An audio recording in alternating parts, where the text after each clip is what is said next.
Hear that? That's crispy.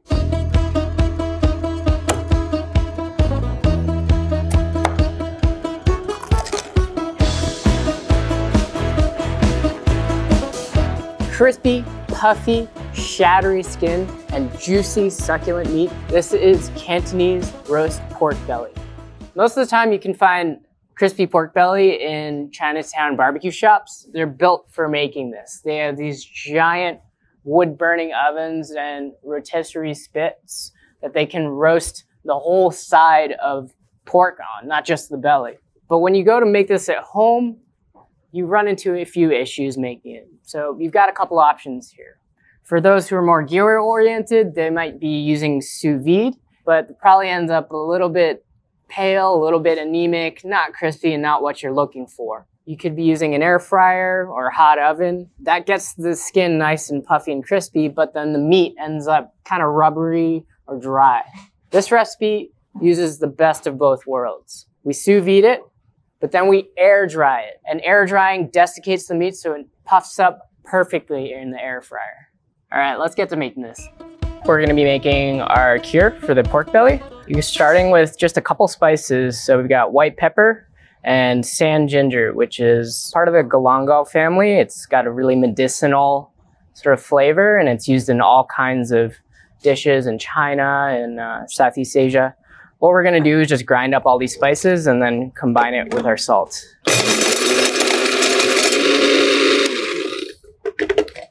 So I'm looking for a pretty fine grind here, just so that everything's nice and broken down and it'll be well distributed within the cure. So into the bowl, it's right here. And then we've got a little bit of kosher salt. This is about 1% salt in relation to the total weight of the pork.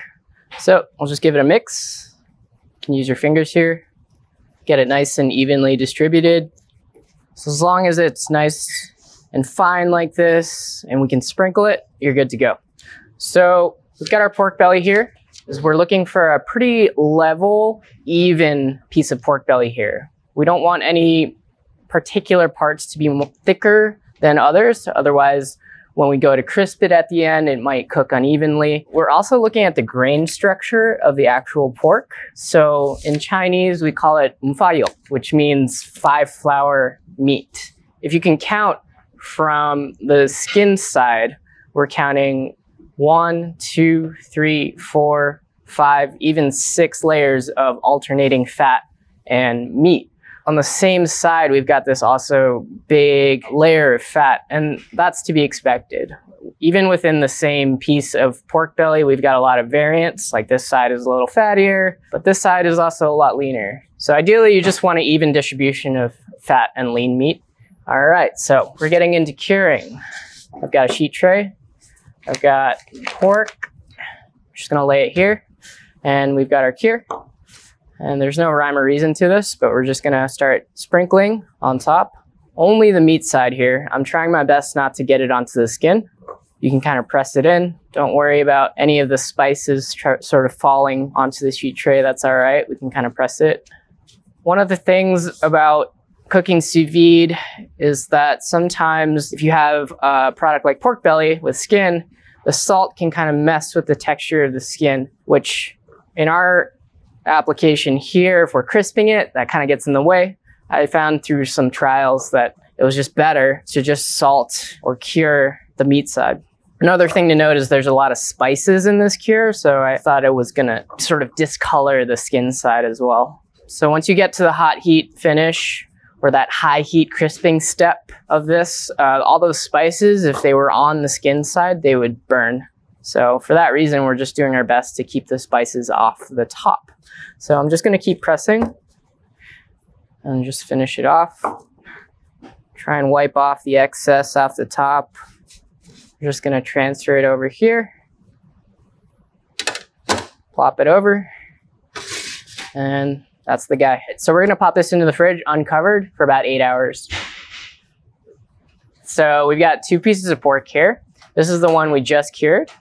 And this is the one that has cured for about 8 hours. And as you can see, the skin has dried out a little bit, but along the edges, you can see that it's also cured quite a bit. And so at this point, this is ready to cook in our sous vide bath.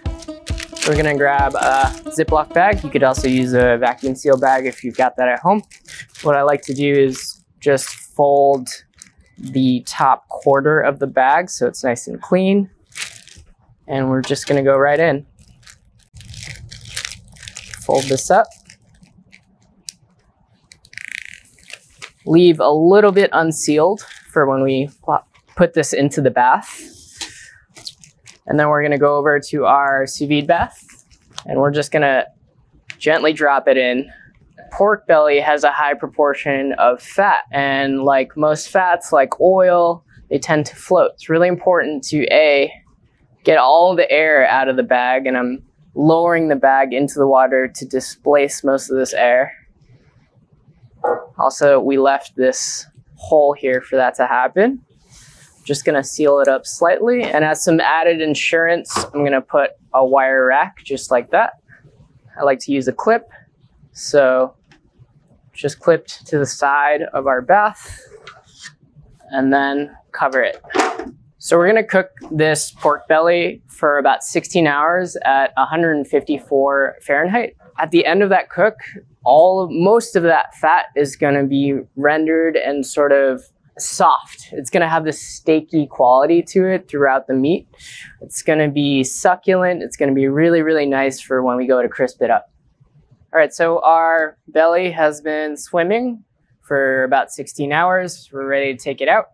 I'm just gonna unclip here, take our weight off, and then lift our bag out. I like to give it a little bit of a dry. And now we just take it out of the bag. Just be careful to leave all those juices in there.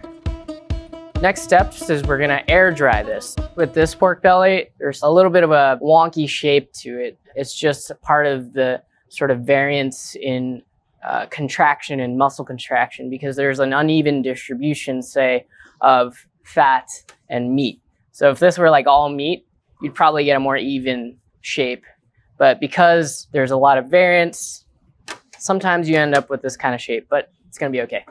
One of the keys to getting really, really crispy, puffy skin is to use a poker or a skewer to sort of poke holes through the skin. And that's gonna let all of that subcutaneous fat, all that fat that's right below the surface, to render out more.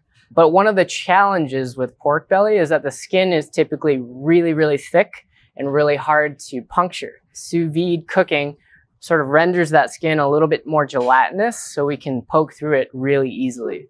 So I've got a sausage skewer here.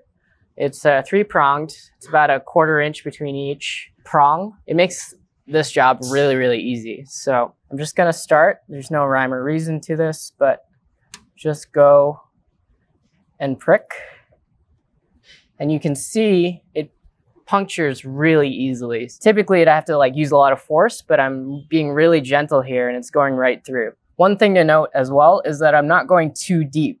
I'm only going about 1/8 of an inch below the skin because I don't want to get to the meat layer, because the meat layer has a lot of water. So if I were to puncture through to that layer, a lot of that water would come up to the surface. What I've found is that hinders the crisping step. So I really only want to get just below the surface so that that fat can render out. Do your best to keep it at even distances, but you can do this as much as you want as long as you don't puncture to that meat layer. If you don't have this tool, you could easily use like a really sharp wooden or metal skewer. That would work really well. It just might take a little bit more time. If you didn't even have that, you could use a really sharp paring knife and just use the point of it. Because the skin is so gelatinous and rendered out, you could even use like a fork, but it's nice to have this little tool here. It makes the job really easy. So I'm just doubling back, working my way through from edge to edge. You know, once you start doing it, you'll get a feel for how much pressure you should apply. It's really not that much. just lightly puncturing. And that's it. We have outlets for the fat to sort of render out. And even as I've finished doing this, you can see some droplets start to bead at the surface. And that's a really good sign. That means that we've done our job here. And air drying is a really important step for this recipe. Most sous vide recipes for Cantonese roast pork, they go straight into the oven for this step.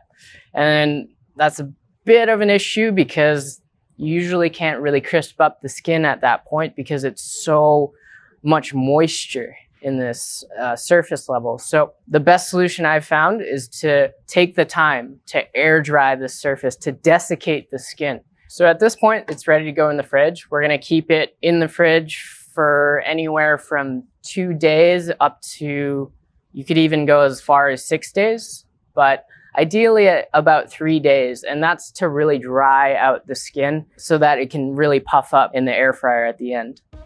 We're gonna be making a classic sort of Cantonese dipping salt. Dipping salt is a condiment that you'll often see in restaurants. It's essentially a seasoned roasted salt. It's got usually sand ginger, it's heavy on white pepper, a little bit of 5-spice often, as well as some MSG and sugar. Most shops or restaurants will serve like roast chicken or roast pork belly in this case, and they'll serve it with this dipping salt, which you kind of just dip each piece into and then you eat it that way. So a super classic condiment. In this case, we're gonna be using kosher salt. It's traditional to use table salt like this. If you're using kosher salt, you're not gonna wanna go for table salt as well. So it's just to sort of optimize things, make your life a little bit easier. But in that sense, we do want the kosher salt to have a little bit of the texture of that fine table salt. So all we're gonna do is drop our kosher salt into the grinder, give it a few pulses, and that's literally it.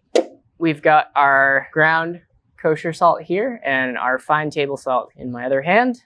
As far as texture goes, this kosher salt is pretty close to the fine table salt. It's a little bit fluffy still, but it'll still be great for dipping. We've preheated the wok to about 400 degrees. You're looking for it to get pretty hot. Usually it would smoke out if there's any excess oil on the surface, at which point I would just make sure it's nice and wiped out and dry. Really helps to have a nicely seasoned wok here.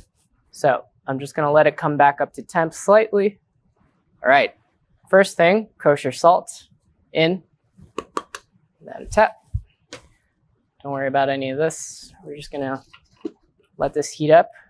This will generally take about 30 seconds. And typically we would be looking for a little bit of a color change. I can hear it crackling a little bit, which is a good indicator for me. And as you can see, there's some wisps of smoke coming off the surface. Also a good sign. I'll give it a little toss.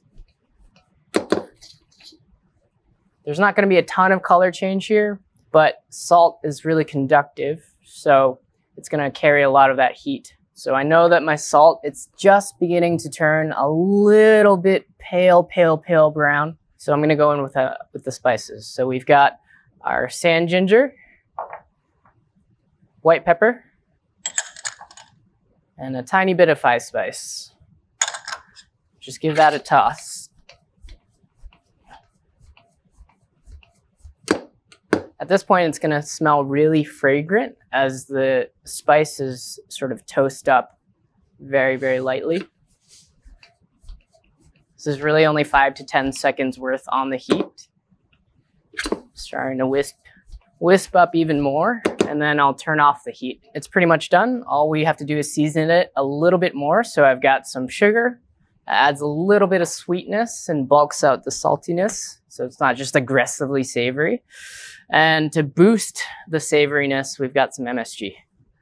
Give it a toss.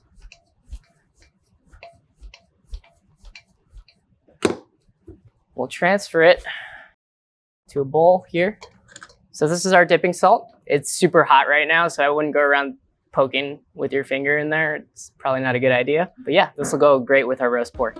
Our pork has been air drying for about 3 days, so it's nice and leathery on the top at the skin here. It's not quite like fully dry, like it's a little bit of give to it, but at this point I know that it's going to be really nice and crispy when it goes under the air fryer, so it's going to puff up. We're going to wrap this pork and make a foil boat. Now, one thing about air frying or cooking at high temperature is that the edges of the pork tend to burn or cook a little bit faster than the middle. So a foil boat like this is a really simple way to sort of shield the sides so that you can uncrimp them later and then crisp up the whole piece evenly. So I'm just coming around the sides. There's no rhyme or reason to this. You don't have to be perfect. There's about a 1/4 inch-ish border around the edges. Could be more, could be less, but the idea is to shield the sides. Make sure there's no crazy areas that aren't covered. Pretty low tech, doesn't look great, but it'll do the job.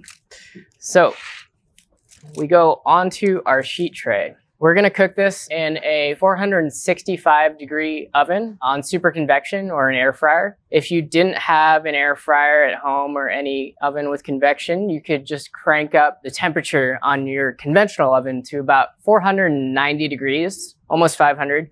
I found 490 was the sweet spot. This is gonna cook for roughly 40 minutes total. The first 30 minutes are gonna have the foil boat crimped along the sides, so that's gonna let the middle puff up.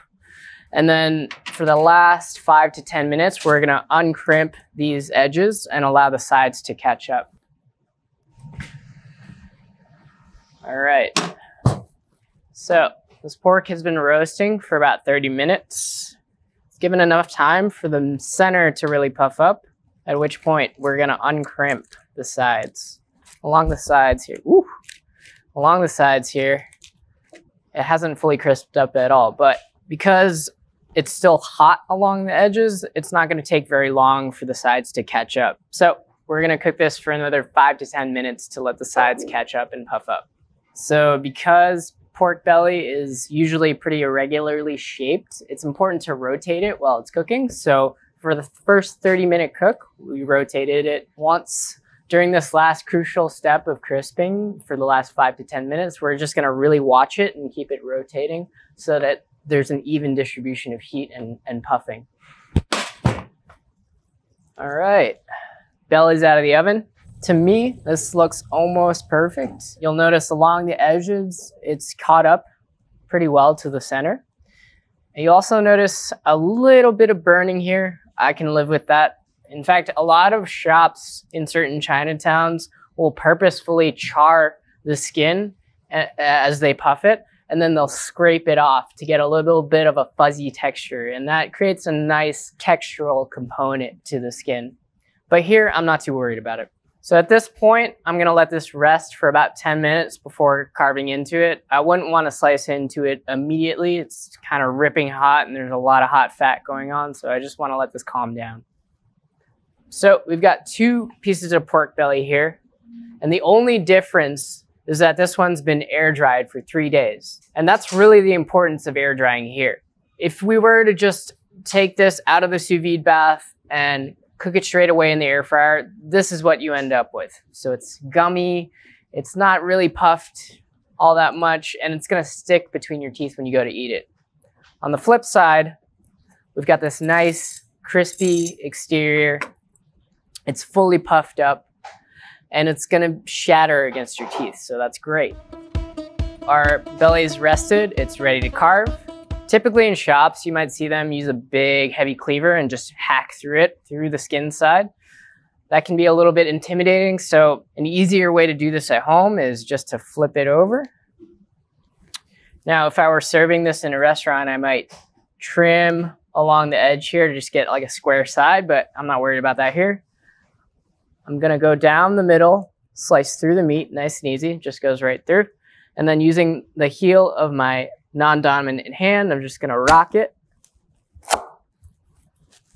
and you get 2 even pieces like that. We're gonna go into strips. So just size it up. I'm probably gonna get 3 strips this way, going this way. So here's 1 strip. Again, hit it. And then park this over here. And then a second strip.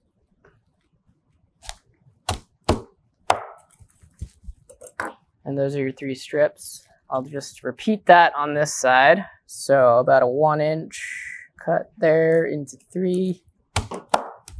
There's 1. There's 2. So from here, I can portion it into more manageable morsels. So that would be a little bit longer than what I cut widthwise. So just want to size this up. You don't have to be crazy about it. 1, 2, 3. I'll probably get about 1.3 inches. And that. So that would be your finished pork belly like that. And we'll just repeat and get our nice bite-sized pizzas.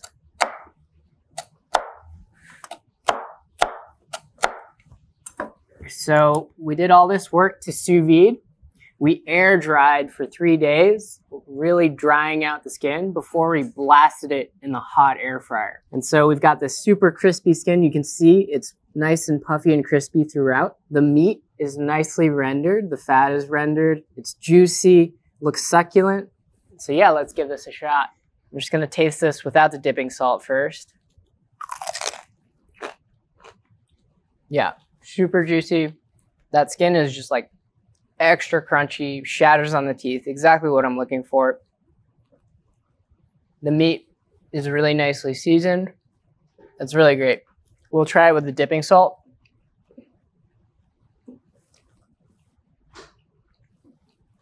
Yeah, I'm getting all that medicinal, sort of funky, really warm spice flavor.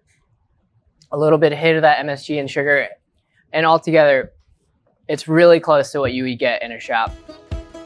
That's how you make Cantonese roast pork belly at home. Subscribe to our channel and visit ChefSteps.com for more tips, recipes, guides, and tools to help you level up in the kitchen.